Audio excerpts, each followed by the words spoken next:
마지막 카테고리는 국회의원이라는 신분 자체에 되게 특권이 많다는 얘기가 많은데요. 그거에 대해서 제가 궁금한 게 있어서 몇 가지를 물어보려고 합니다. 일단 먼저 명절 휴가비가 있다는 소문이 있던데 진짜인가요? 그 공무원들 다 있는 거예요, 그거는. 그러니까 추석 때하고 설 때가 되면 보너스지, 보너스. 그러니까 공무원들의 보너스가 1년에 몇 번 나오는데 그 보너스를 줄 때 설하고 추석 때는 명절 휴가비라는 이름으로 주는 거지. 그래서 그건 공무원들이 다 있는 거고 국회의원도 공무원이니까 당연히 있는 거고 국회 직원들도 다 있는 거고 그거는 특권이라고 하기는 좀 그래요. 그리고 다음은 제일 유명한 걸로는 국회의원 임기를 마치면 몇 살 이상이 되면 연금이 매월 얼마가 나온다라는 얘기가 정말 많은데 이게 진짜인 걸까요? 아니, 그거는 그렇게 알려져 있는 게 아니라 국회의원은 하루만 해도 평생 연금이 나온다. 그런 얘기가 많아요. 그래서 그게 특권이다. 아빠가 이번에 잘리고 나니까 이제 연금 받으면 되겠네 이렇게 말씀하시는 분들이 있어서 기가 막혔었는데 그건 없어요. 그런 건 없고 또 장관도 뭐 하루만 하면은 평생 연금 받는다 이런 말씀하는 분들인데 완전히 잘못 알려져 있는 사실이고 기본적으로 공무원은 예전에는 20년 이상 해야지 연금을 받을 수 있고 요새는 제도가 바뀌어가지고 10년 이상 하면 연금을 받을 수 있는데 국회의원은 길게 해도 공무원 연금으로 받을 수 있는 저기가 아니에요. 정무직 공무원들은 거기에 해당이 없어. 그래서 아빠가 공직 생활을 지금 한 거를 쭉 따져보면은 한 15년을 했는데 네. 그 중에 이제 청와대에 있었을 때의 기간은 공무원 연금으로 해가지고 그 기간 합쳐서 받을 수가 있는데 국회의원 한 기간은 거기에 포함되지가 않아. 그러니까 국회의원이 뭐 하루만 해도 연금을 받는다, 뭐 끝나고 나면 다 연금 받는다, 이거는 잘못 알려진 상식이고 단 뭐 이게 지난번에 한번 법 개정을 중간에 한번 다시 해가지고 생계가 굉장히 어려운 사람들, 그 기초생활보장 수준으로 되는 분들한테는 한 달에 뭐 100만 원인지 120만 원이라도 주자. 이제 고령이 되면 뭐 그런 법이 만들어진 것 같기는 한데 그게 일반적으로 국회의원들이 다 연금 받고 뭐 호의호식한다, 이거는 굉장히 잘못 알려진 얘기예요.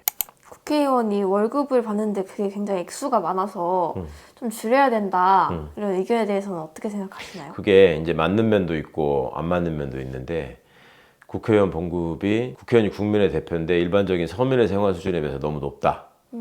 그거는 귀 기울여서 들어야 될 지점이 있어요. 네네. 근데 이제 다른 면으로 보면 국회의원도 공무원인데 그러면 다른 공무원들의 경우는 어떨까? 공무원들은 다 국민에 대한 봉사자라고 기본적으로. 네. 근데 그럼 공무원들의 봉급은 일괄적으로 최저임금 수준으로 다 낮춰야 되는 것이냐? 그런 문제가 논리적인 질문으로서 가능할 것이고, 그런데 다른 공무원들은 안 그렇다면 왜 국회의원만 그러면 임금을 낮춰야 되는 것이냐? 그거는 하는 일이 없고 맨날 쌈박질만 하고 놀고 먹는 것 같고 특혜를 너무 많이 누리기 때문이다. 이런 식으로 답을 하시는 경우가 많다고. 네. 그러니까 이제 실제로 하는 일이 없는 국회의원들이 있기 때문에, 제대로 일하지 않는 국회의원들이 있기 때문에 그런 말씀 하시는 건 이해가 가는데, 이거를 제도의 측면에서 보자면 제대로 국회의원들이 일을 하고 제대로 된 국민의 대표를 뽑으려면 어느 게 국민한테 유리한 건가는 좀 생각해 볼 측면이 있어요. 그러니까 만약에 국회의원을 하는데 봉급을 안 준다거나, 그러니까 세비를 아주 조금 준다거나 하면은 생활을 해야 되는 사람들, 그러니까 애초에 가진 재산이 많지 않은 사람들은 국회의원을 할 수가 없을 거 아니야. 네. 생계가 유지가 안 되니까. 그러면 결국 돈 많은 사람들로만 국회가 구성될 수 있는 문제가 있고, 그렇게 되면 지금 안 그래도 부족하다고 하는 청년 대표나 여성 대표나 아니면은 이제 은퇴한 노인들을 대표하는 분이나 이런 분들은 어떻게 해야 되는 거야. 그러니까 그런 점까지도 좀 생각을 해봐야 되고, 그런 것들을 종합적으로 판단해 보면 지금 국회의원들이 지나치게 많은 봉급을 받고 있기 때문에 무조건 깎아야 된다, 이거는 일반론으로서는 그렇게 맞는 얘기는 아닌 것 같고, 단지 국회가 그 받은 만큼 일을 제대로 하지 못하고 있다, 이런 비판은 당연히 해야 되고 그것도 감수를 해야 될 것 같고 비판받아야 될 지점이 있기도 하고, 그러니까 그것들은 국회의원의 반성이 기본적으로 전제가 돼야 되고, 국민의 입장에서는 국회의원을 어떻게 해서 부려먹는 게 국민의 입장에서 유리한 것인가, 이런 거는 단순히 그냥 그 액수만 놓고 너네 그 너무 많이 받는 거 아니야? 이렇게만 말씀하실 일은 아니다. 국회의원하고 장관하고 기본적으로 봉급이 비슷하거든? 그러면 국회의원 중에서 장관을 하는 사람이 있잖아. 네. 그러면 그거를 두 개 다 봉급을 받는 게 아니고 하나만 받아야 돼요. 네. 둘 중에. 그럼 자기가 고르는 게 아니라 많은 거를 받거든? 네. 뭘 받을 것 같아? 국회의원 봉급하고 장관 봉급하고 둘 중에. 장관? 장관 봉급을 받는다고. 그러면 국회의원 봉급을 줄이면 장관 봉급도 줄여야지. 그런 거예요. 국회의원들은 차를 딱 골라서 찍으면 공짜로 준다라는 얘기가 있던데 그것도 사실인가요? 맞아. 그런 얘기들을 많이 하세요. 그게 이제 공무원들을 보면 군인들은 준장만 돼도 차가 나오더라 뭐 이런 게 있고 일반 공무원들도 차관이 되면은 기사랑 차가 나온단 말이야. 그러니까 국회의원도 당연히 그게 나올 거라고 생각하는 분들이 많은데 전혀 그렇지 않습니다. 국회의원은 차는 자기가 마련해야 되는 거고 차에 뭐 기름값이나 유지비 그거는 예산으로 보조가 되는데 차를 그냥 나라에서 지급하는 거고 그중에 골라 타는 거다. 그러니까 처음에 아빠랑 청와대에서 같이 일했던 그 고위 공무원들도 아빠한테 그렇게 물어보는 사람들이 많았었어요. 왜 국회의원들은 차를 고급 승용차를 타지 않고 왜 카니발을 많이 고르는 거예요? 그래서 아니 지역에서 활동하고 하려고 보좌진들이랑 같이 다니고 하려면 카니발이 더 유용하니까 그러는 거지 그랬더니 아니 그거 어차피 공짜로 주는 차인데 그냥 기왕이면은 나 같으면 뭐 G90을 타겠네 뭐 이렇게 얘기하는 사람도 있고 한데 그게 그렇지가 않아요. 그게 아니고 자기 여건과 상황에 맞게 어떤 분들은 지금 뭐 전기차 니로를 타는 분도 있고 어떤 분들은 막 거의 누워서 갈 수 있는 막 큰 승용차를 타는 사람도 있고 카니발도 또 여러 종류라서 다 자기 상황에 맞게 자기 돈으로 그러니까 정치 자금으로 사고 있다. 지역구 국회의원 같은 경우에는 자기 지역구에 많이 가니까 뭐 항공기나 철도 선박을 무료로 이용할 수 있게 지원을 해준다 뭐 그런 것도 있던데 일반적으로 이제 그렇게 많이 하시죠. 국회의원의 특권이라고 얘기하면서 비행기도 공짜로 타고 기차도 공짜로 타고 막 이렇게 말씀하시는데 예전에는 그런 때가 있었다고 하는데 국회의원용 좌석을 따로 배정해서 빼놓기도 하고 지금은 그런 건 다 없어졌고 예산이 나오는 거예요. 예산이 어디나 출장비가 있으니까 그 출장비 예산이 나오는 거고 그 출장비 중에 이제 기차표를 끊어서 타고 다니는 거고 뭐 비행기도 필요하면 타고 다니는 거고 근데 이제 제주도 국회의원이 3명인데 네. 아빠도 그건 몰랐는데 제주도 국회의원들한테만 그 비행기를 제주도는 주로 타야 되니까 그 예산이 좀 더 많이 나온다 그러더라고. 그 정도 차이지 그걸 다 공짜로 탄다. 저 사람들은 아예 표가 따로 배정돼 있다. 이거는 진짜 모르시는 말씀입니다. 고려적 얘기고. 지금 들어보면 사람들이 얘기하는 거에 비해서 국회의원의 특권이 엄청나게 많다거나 모든 걸 뭐 공짜로 준다, 공짜로 이용할 수 있다 이런 건 아닌 것 같은데 유난히 많다고 좀 알려져 있는 이유는 뭘까요? 그렇죠. 예를 들면 국회의원 특권이라고 말씀하는 것 중에 그런 것도 있어요. 뭐 목욕탕을 공짜로 이용한다. 근데 군부대에도 목욕탕 있고 거기 다 돈 안 내는 거거든. 그러니까 오빠처럼 병사로 군대 가는 사람도 그게 군인 신분이 공무원이란 말이에요. 네. 근데 가서 군인들이 돈 내고 목욕하나? 그런 것처럼 이게 그 일종의 복지인데 그리고 막 무슨 막 호합한 목욕탕을 만들어 놓고 거기서 무슨 저기를 하고 있으면 또 모르겠는데 목욕탕하고 무슨 피트니스 센터를 막 그 공짜로 이용한다. 뭐 심지어 골프장에 가면 무조건 회원 대우를 받는다. 뭐 이런 말씀하는 분도 있던데 그 전부 다 잘못 알고 계시는 거고 국회 군내에 목욕탕이 있죠. 근데 이제 직원 목욕탕이 있고 남성 의원 목욕탕, 여성 의원 목욕탕이 있고 목욕탕에 가면은 이발소가 다 있듯이 이발소가 있고 이발비가 군내 이발관은 좀 싸니까 그 싼 이발소가 있는 건 사실이고 10,000원인데 군내 목욕탕에 있는 이발소 그 다음에 여성 목욕탕에는 또 여성들 미용실이 있고 뭐 이런 식으로 다 있어서 그거를 특권이라고까지 말씀하시는 거는 좀 어폐가 있지 않나 싶은데 일단은 그런 얘기가 왜 나왔는가를 아는 게 중요한 것 같아요. 첫 번째는 국회의원들의 책임이나 잘못이 있겠지. 그러니까 어찌 됐든 국민들의 대표자라고 뽑았는데 국민의 뜻을 대변해서 제대로 일을 하고 있느냐 이런 거에 대한 불만이나 비판이 있기 때문에 저 사람들 저런 혜택들도 다 뺏어야 된다 이런 말씀을 하실 수가 있는 부분이 분명히 있고 그거는 이제 국회의원들이 반성하고 앞으로 고쳐가야 되고 제대로 일을 해야 될 지점이고 예를 들어서 신뢰를 얻어야 될 지점이고 그와 별개로 좀 심각한 문제라고 아빠가 생각하는 거는 이게 정치 혐오라는 거하고 다 있어요. 아까 우리가 첫 번째 섹션에서 잠깐 얘기를 했지만 이 유독 입법, 행정, 사법을 구성하는 공무원들 중에 국회의원을 비난하는 목소리가 제일 높거든. 그러니까 그 이유를 한번 생각을 해봐야 돼. 첫 번째는 이게 국회의원들이 국민들하고 그래도 제일 가깝게 있다는 증거일 수 있어요. 이게 국회의원들을 내 손으로 뽑거든. 그리고 자기한테 와가지고 뽑아달라고 머리를 조아리면서 사정하는 사람들은 입법, 사법, 행정부 구성원 중에 입법부 구성원밖에 없어. 그러니까 판사가 뭐 저 뽑아주세요 하고 동네 다니면서 인사하고 다니는 사람이 없고 구청 공무원이 저 좀 공무원 뽑아주세요라고 인사하고 다니는 사람 없단 말이에요. 그러니까 상대적으로 국민들이 볼 때는, 그리고 우리나라 국민들의 인식 중에 옛날부터 이제 과거급제 뭐 이런 거에 대한 환상 같은 게 있어가지고 시험으로 뽑힌 사람들은 어느 정도 검증된 인재고, 그러니까 선거로 뽑힌 사람들은 좀 건달들이 많다, 이런 인식들이 이 잠재적으로 있는 게 사실이에요. 그리고 어쨌거나 임명직으로, 그러니까 시험으로 뽑혀서 간 경력직 공무원들은 권한을 가지고 국민들에게 그 권한을 집행하는 과정에서 뭐랄까 불이익을 줄 수 있는 그런 상황이 많이 생기지. 그러니까 뭐 해줘야 될 걸 안 해준다거나 제대로 안 해준다거나 하면은 국민들이 바로 현장에서 답답하거든. 그러니까 인감증명을 떼러 갔는데 아무 이유 없이 인감증명 못 떼주겠는데요?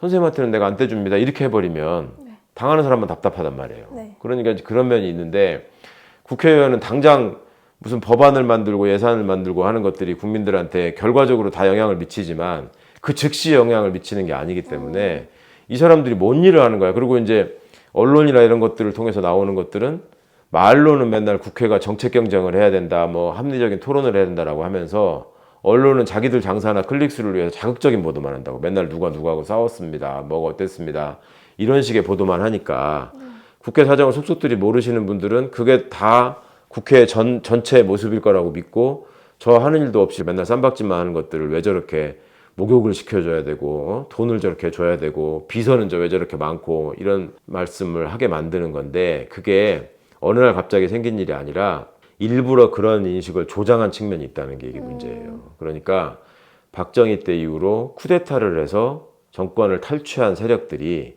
기본적으로 정통성과 정당성이 없는 정권이잖아. 그러니까 민주적인 절차로 정권을 획득한 게 아니잖아요. 응? 국민들한테 그런 거를 정상적으로 위임받은 사람들이 아니잖아. 그러니까 자기들이 잘못한 거를 정당화하기 위해서 저 국회의원들이 정치인들이 썩었기 때문에 우리가 나서서 할 수밖에 없습니다, 라는 얘기를 만들어낸 거고, 그런 얘기들을 자기들이 장악하고 있는 언론을 통해서 계속 뿌리고 있는 거예요. 응? 그러니까 그렇게 하면, 옛날에 고대 그리스 때부터 플라톤이 정치를 외면하는 대가는 당신보다 못한 사람에게서 지배받는 거다, 이렇게 얘기를 했듯이, 정치를 외면하게 되고 정치를 혐오하게 만들면 결국 힘을 가지고 기득권을 가진 사람들끼리끼리 모여가지고 자기들끼리 나눠 먹기를 하면서 자기들의 성체를 저 공고하게 쌓을 수 있는 이런 결과로 이어지기 때문에, 그냥 앞뒤를 이렇게 잘 가려서 따져보지 않고 그냥 국회의원들은 맨날 쌈박질만 하는 사람들이고 국회는 국민을 제대로 돌보지 않고 뭐 자기들만 생각하는 사람들이다, 이런 인식은 국회의원들도 잘해야 되고 국민들도 일방적으로 그렇게 비난만 하시는 거는 그 배후에 담겨 있는 그 음흉한 의도를 가진 사람들의 생각도 좀 고려해 보실 필요는 있다. 그렇다고 해서 뭐 국회의원들이 다 잘하는데 뭐 억울하게 그런 소리를 듣습니다라는 말씀을 드리는 게 아니고, 그런 것도 좀 면밀하게 나눠서 잘 따져보시고 판단해야 된다라는 말씀을 드리는 거고, 그런 게 있죠. 이렇게 국회의원은 국민의 대표이기 때문에 굉장히 다양한 분들이 많이 있잖아. 농민의 대표도 있고 노동자의 대표도 있고 뭐 여성의 대표도 있고 어떤 지역의 대표도 있고 막 이렇게 할 때 이렇게 보다 보면 우리나라 사람들은 사람을 판단할 적에 학벌이나 무슨 저 경력이나 이런 걸로 판단을 하기 때문에 고등학교만 나온 사람이 무슨 대통령이야, 이런 소리를 하는 사람이 있단 말이에요, 지금도. 그건 말이 안 되는 거지. 고등학교만 나온 사람은 대통령을 하면 안 된다는 법이 없을 뿐만 아니라, 그 다음에 미국의 경우에도 실질적으로 그 역대 대통령들을 분석을 해보면 학력이 낮은 대통령일수록 훨씬 더 성과가 많았어요, 나중에 보면. 그러니까 이거는 논리적으로도 맞지 않고 현실적으로도 맞지 않고 법적으로도 맞지 않는 얘기인데, 그냥 우리가 가지고 있는 고정관념을 가지고 아니 뭐 나보다 더 못한 사람이 왜 저기 나보다 더 높은 자리에 있는 것처럼 보여? 뭐 이런 식의 인식에서 비롯된 얘기라면은 그건 굉장히 잘못된 말씀인 것 같고, 국회의원을 심지어 시험 봐서 뽑자 이렇게 얘기하는 사람들도 있는데 그거는 진짜 민주주의의 원리를 정면으로 부정하는 거예요. 국회의원들이 어떤 일을 할 것인지 어떤 사람인지 이런 것을 제대로 국민들에게 드러내고 국민들을 속이지 않고 정보를 제공하는 상황에서 제대로 심판받고 정당하게 선출되는 제도를 고민해야 되는 것이지, 국회의원을 시험으로 뽑자, 뭐 저 무식한 것들이 무슨 국회의원이냐, 아니 뭐 제일 무식한 사람이 대통령도 하는데 그거는 우리가 민주주의가 가지고 있는 일종의 한계인 것이지, 그렇다고 해서 이거를 다 시험으로 뽑읍시다, 뭐 이거는 좀 아닌 것 같고, 또 시험으로 뽑히지 않은 사람이니까 내가 무시해도 되고 얼마든지 타박해도 된다. 이것도 좀 안 맞는 얘기인 것 같고, 또 그렇게 하다 보니까 점점 국민의 대표자인 국회를 대놓고 무시하는 경향이 있는 것도 사실이에요. 또 그거는 크게 봐서는 국민들한테 득이 되는 건 아니지. 권한을 남용하려고 하는 권력자가 있다, 나쁜 권력자가 있다고 할 때 그거를 견제할 수 있는 가장 강력한 기관은 국회거든. 네. 그러니까 그거를 국민들을 지키기 위해서 국회가 나서야 될 때 국회에 힘을 빼버려 가지고 그것조차 못하게 만드는 일은 없어야 된다. 그런 면을 생각해 보면 이 삼권 분립이 가지고 있는 견제와 균형의 원리가 얼마나 적절히 배분되고 있는가, 이런 것들을 좀 생각해 보셔야 되고, 우리가 이제 대통령 우위, 행정부 우위의 사회이다 보니까 그냥 공무원들이 누리는 거는 당연한 거고 대통령이 누리는 거는 당연한 거고, 내가 길거리에서 만나다가 보면 나한테 와서 굽실거리고 인사하는 국회의원이 뭔가를 누리는 거는 저거는 좀 이상한 거고, 이런 인식은 다시 한번 생각해 보실 필요가 있다. 그리고 그게 진짜로 누리고 있는 건지도 한번 따져보셔야 된다. 그런 말씀을 꼭 좀 드려보고 싶었어요. 그런 특권에 대한 오해의 일환으로 국회의원 300명 정원인 게 너무 많다. 좀 줄여라. 이런 의견도 많은데 그런 의견이 왜 나오고 있고 아빠는 그게 맞는 말이라고 생각하는지 의견을 좀 그렇죠. 들어보고 싶어요. 그거는 나는 진짜 틀린 말이라고 생각해. 그러니까 국힘이 그 앞장서서 주장하는 얘기이기도 한데, 네. 국회의원 숫자를 줄이면 제일 좋아할 사람이 나쁜 대통령이에요. 아까도 얘기한 것처럼 국회가 부정하고 잘못된 권력을 견제할 수 있는 가장 강력한 권한을 갖고 있는 기관인데 그 숫자를 줄여버리면 당연히 그 견제의 힘은 약화될 수밖에 없는 거고, 또 이제 아까 국회를 비판하는 분들의 입장에서도 국회의원 특권이 너무 많다고 했는데, 어떤 집단에 숫자가 많을 때 그 사람들이 누리는 특권이 많겠어? 숫자가 적을 때 그 사람들이 누리는 특권의 크기가 늘어나겠어? 적을 때가. 그렇죠. 그런데 국회의원의 특권을 줄여야 된다고 하면서 국회의원 숫자를 줄여야 된다 그래. 그러면 그 한 사람 한 사람의 국회의원이 가지는 특권은 늘어나는 거죠, 오히려. 그러니까 이거는 논리적으로도 모순이고 현실적으로도 맞지 않는 얘기고, 그 다음에 국제적으로 좀 비교를 해봐도 국회의원 1인당 국민의 수가 몇 명이냐, 이걸 따져보면 우리나라 지금 5천만인데 국회의원 숫자가 300명이란 말이에요. 그게 다른 나라에 비해서 지금 국회의원 숫자가 많은 게 아니라고. 우리 헌법에 보면은 재헌국회 때, 제일 처음에 국회 구성될 때는 200명에서 시작을 했는데, 그게 점점 늘어나는 이유가 있었죠. 인구도 늘어나고, 그 다음에 세상이 이제 점점 복잡해지면서 뭔가 여러 가지 해야 될 일도 많아지고 하니까 이게 늘어나고 있었었는데, 특히 표의 등가성이나 국민의 대표성을 강화하려면 국회의원의 숫자를 늘리고, 특히 비례대표의 숫자를 늘리고, 이런 것들이 이론적으로는 그렇게 해야지만 국회의 대표성이 제대로 구현될 수가 있는 거예요. 그러니까 국회의원 숫자를 줄여야 된다, 이런 얘기는 정말로 그냥 정치 혐오에 기댄 무책임한 정치적 주장이다. 그런 거에 속지 않으셔야 된다. 그 말씀을 꼭 드리고 싶어요. 마지막은 좀 사소한 질문인데 되게 궁금해하시는 분들이 많아서 대신 물어보려고 하는데요. 그 국회의원이 되면 배지를 받잖아요. 저거는 국회에서 주는 건지 아니면 뭐 사비로 사야 하는 건지 궁금해요. 그러니까 우리 국어 시간 옛날에 보면 은유법 가르칠 때 국회의원을 금 배지라고 표현하는 거, 뭐 이런 게 은유다 이렇게 얘기하는데, 먼저 이제 국회의원 배지는 금으로 된 게 아니고, 네. 금으로 된 게 아니고 저거는 상당 부분은 저기 뒤에 그냥 붙이는 자석이고, 은에다가 금 도금을 해가지고 그렇게 비싼 게 아니에요. 그리고 처음에 국회의원이 당선되면 학교도 처음에 대학교 들어갈 때도 등록 절차가 있듯이 등록을 하고 나면 배지를 한 개를 줘, 한 개. 한 개는 지급이 되는데, 그걸 잃어버리면 이제 사야 돼요. 근데 배지 하나마다 그 뒷면에 제21대 국회 해가지고 1년 번호가 있다고. 개수가 딱 정해져 있어야 되니까 그 1년 번호가 있고, 그 1년 번호가 있기 때문에 잃어버렸을 때 그걸 주운 분이 반환을 해주시면 그 1년 번호를 보면 누가 가져갔는지를 알아가지고 그 사람한테 다시 되찾아줄 수 있는 거예요. 그렇게 돼 있는 거고, 잃어버리면 사야 되는데 한 개에 35,000원인가 33,000원인가 그렇게 되는 걸로 알고 있는데, 그렇게 해서 뭐 수시로 잃어버리고 사는 사람들도 많이 있고, 그래서 뭐 국회의원이 갖고 있는 배지는 글쎄, 또 배지를 아예 없애야 된다는 주장도 많이 있거든. 그러니까 국회의원 배지를 모든 나라가 다 다는 게 아니고, 오빠가 알기로 한국이나 일본 정도만 달고 있는데, 그 국회의원의 배지를 또 특권의 상징으로 인식하는 면이 있어서 그게 사실은 책임성을 나타내야 되는 거거든. 그러니까 예전에 김대중 대통령이 그런 말씀을 하셨다고 해요. 외부에 나가서 활동할 때는, 국회 안에 있으면 몰라도 외부에 나가서 시민들을 접촉하고 활동할 때는 반드시 배지를 달고 다녀라. 이거를 김대중 대통령이 당부를 하셨다 그래.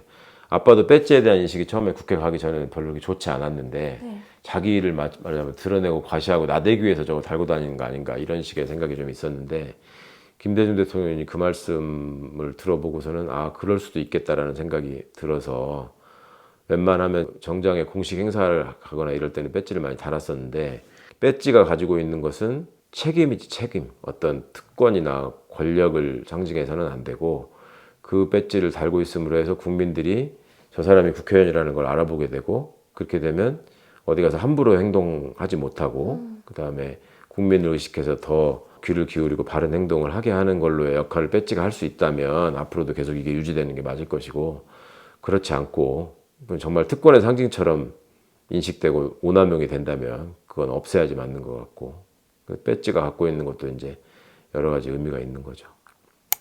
그러면 아빠가 처음에 국회에 입성해서 이 배지를 달았을 때 좀 책임지고 이루고 싶었던 제일 가장 큰 게 있었다면 어떤 게 있는지. 아빠는 그런 거였지. 이제 지금은 이제 옛날 일이 돼버렸지만 꼭 약속드릴 수 있는 거는 예를 들면 국회의원을 하는 이유가 국회의원이 다시 되기 위해서인 경우가 많은데 그렇게는 살지 않겠다 이 말씀을 드린 적이 있고 그다음에 배신하지 않겠다라는 말씀을 많이 드렸었는데 초반에 그러니까 국민들이 뽑아주신 이유가 있고 특히 비례대표 의원들 같은 경우는 자기의 전문 분야가 있어서 그 분야에서 꼭 이루어야 될 일이 있었고 아빠는 이제 특권과 반칙을 누리는 집단이 없어야 된다. 그리고 그런 것들이 법적으로 제도화될 때 그리고 그런 인식이 바뀔 때 우리나라가 진정한 민주주의 국가가 되고 선진국이 된다. 그래서 애초에 국가기관이 왜 만들어졌는지 그러니까 감사원은 무슨 일을 하라고 만든 것인지 법원은 무슨 일을 하라고 만든 것인지 아까 얘기한 것처럼 법원은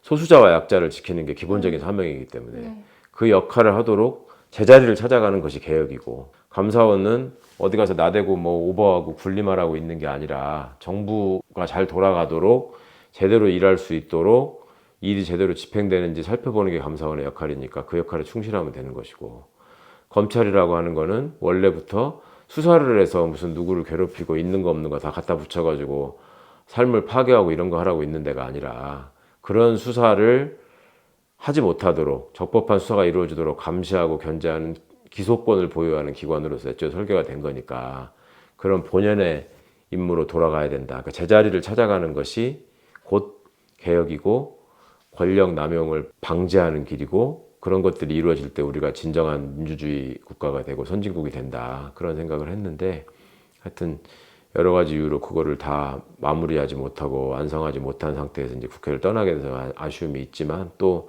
이번 선거를 통해서 이제 많은 좋은 분들이 당선돼서 그런 것들을 좀 다 이루어 주셨으면 좋겠고 특히 이제 지금 우리나라가 완전히 그냥 특권과 반칙에 익숙한 집단이 권력을 찬탈해가지고 지금 마음껏 자신들의 권세를 누리고 있는 지금 상황이 돼서 국민들께서 느끼는 스트레스나 모멸감이나 분노가 되게 많으신데 그런 것들이 이번 총선을 통해서 꼭 심판을 받고 우리나라 민주주의가 또 이런 아픔이나 고통을 계기로 한 단계 더 도약할 수 있는 계기가 됐으면 좋겠다. 이게 이제 마지막 바람입니다. 네, 여러분 제가 궁금해하실 만한 얘기를 뭐 저희 딸도 똑같이 궁금해하고 있는 것 같아서 몇 가지 그래도 간추려서 좀 설명을 해드리는 시간이었는데요. 어떻게 들으셨는지 모르겠습니다. 앞으로도 이제 기회가 될 때마다 이렇게 현장에서 맞부딪힌 일들 또 여러분들께서 실제로 궁금해하셨는데 후련한 답을 못 들으셨던 얘기들이 있다면 또 많이 댓글로 알려주시고 그러면은 기회가 될 때마다 이렇게 제가 미흡하지만 좀 설명드리는 시간을 앞으로도 계속 갖도록 하겠습니다. 좀 즐겁고 유익한 시간이 되셨으면 좋았겠습니다. 감사합니다.